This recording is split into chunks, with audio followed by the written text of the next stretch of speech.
Hey, what's up everyone? In this video, we're going to look at a new resource from the upcoming Canvas starter site.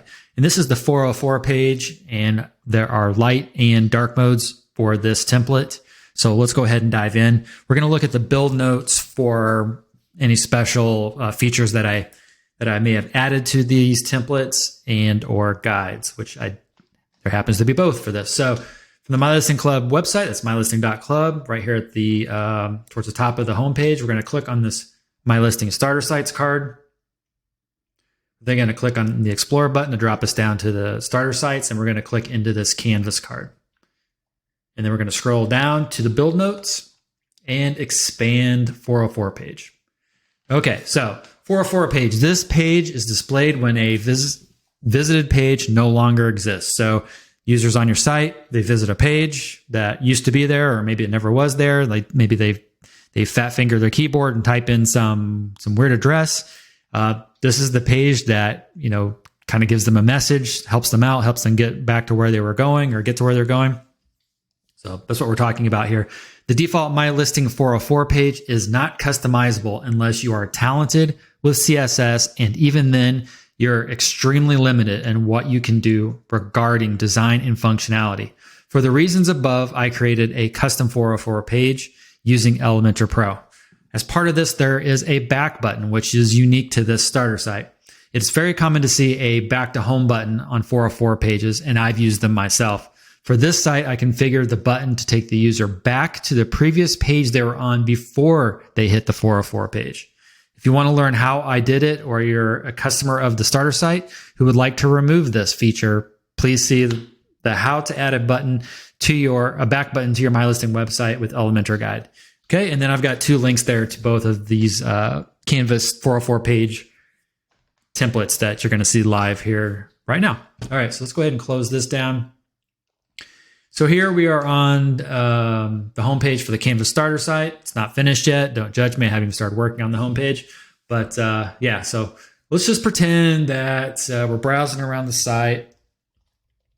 We land on the support page and we're looking around, and then we click on a link that maybe is dead or whatever the case may be. But let's say we pop up.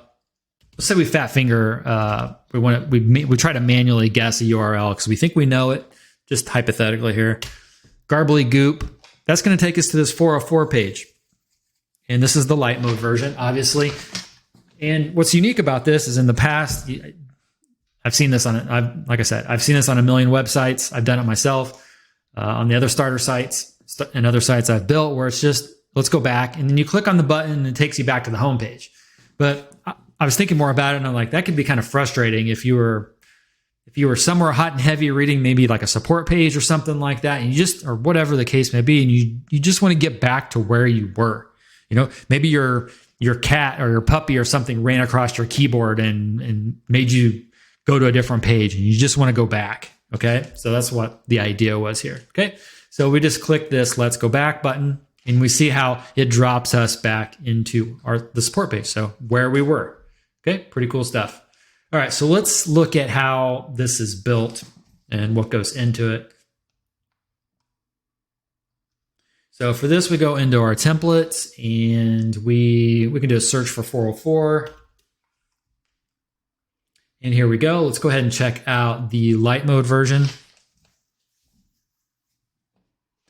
Okay, so I've got a guide that I alluded to earlier. There was a link in the build notes for you to follow if you want to see how I did this. I'm going to briefly show you here. But basically, all there is to it for this back button is you add a button, you leave the link options alone up here, you can customize the button as you want. In the advanced tab, you add a CSS ID, and then you drop in the HTML, an HTML widget with this code, and then line 4 is where the magic happens in this particular snippet, which is the ID backdash button matches the CSS ID on the advanced tab of the actual button. So that's how that magic is done. Okay. Everything else is pretty self-explanatory. What's unique in this particular starter site is placeholder images. So as I've labeled these. This is image 1, this is 2, this is 3, and this is 4. Okay, so again, placeholder images. So if we go to media, the Happy Files Pro plugin is included with all starter sites. So obviously it's included with this one, and everything is organized and named so that when customers buy this starter site, it is, or they, whether it's for themselves or for clients or whoever, it's easy to hand off and make the changes. So let's look specifically at the 404 page here. So click into the 404 page folder. And here we see 4 images for light mode and 4 images for dark mode. And they are all named according to their image, okay? The sizes are even in there. So 814 by 704 pixels. And you may be wondering, how did I come up with that? So let's pull up the 404 page again. Garbly goop. Oops. Too much garbly goop. Okay, let's go here and just type something in. Okay. These images right here, we're looking at a large screen, right? So to guarantee that these images, whatever it is that the customer will add here into these placeholders, assuming they use these exact placeholders, then it's going to be the Retina, for the Retina device, it's going to be double what you see here as far as dimensions. So what we can do here is just quickly look at the dimensions, and we see that they are 814 by 704. Okay, so that is image 3. So if we go back here into our media library, we see image 3 is 814 by 704. So that is, because the screen is the resolution is so high, that is, that's what we want to go for. So we matched exactly the max height and width that we want, so it looks crisp. Okay, and that's how it's done for all of these here. I do see one thing that is unique here, and we're going to look at this right here together. So I'm going to pull up the navigator. So if you're not familiar with that, with Elementor, you can right click on an Elementor in the editor and do navigator. Kind of helps you get around these containers and whatnot easier. So I'm going to click into the main container, and I'm going to take off this height here. So this is actually, I'm going to address this after the video. I don't want to restart the video. So I'm going to address this once we're done, but this is actually how it's going to look. I'm going to address that. I didn't notice that it expanded when I set that. So it won't look like this when you get the template. So it will look like this. Okay, so I will address that. It's supposed to look more like a collage. Okay. So consider that fixed. As soon as I get off here, I'll take care of that. But yeah, so that's those placeholders. That's how they work. So all you need to do is identify the image and replace it. All right. And you'll see here on the right-hand side where it says image 1, image 2, image 3, and image 4. So that helps you easily locate which image is which for you to replace. And then you can use the plugin, which is included. Enable media replace right here. So what that allows, it's a free plugin. So what it allows you to do is, let's say you want to replace image 1 with your own image.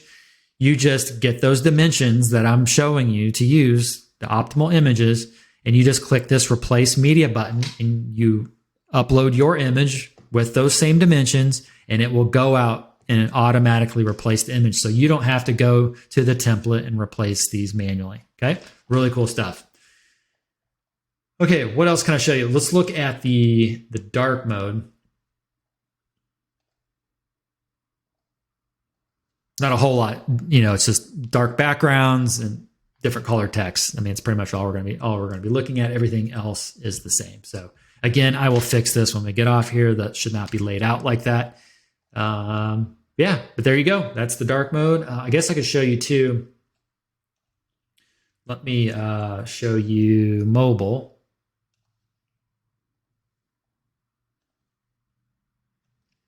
All right, so that's how it should look. And then on mobile, that looks cool. And then you're on a mobile device.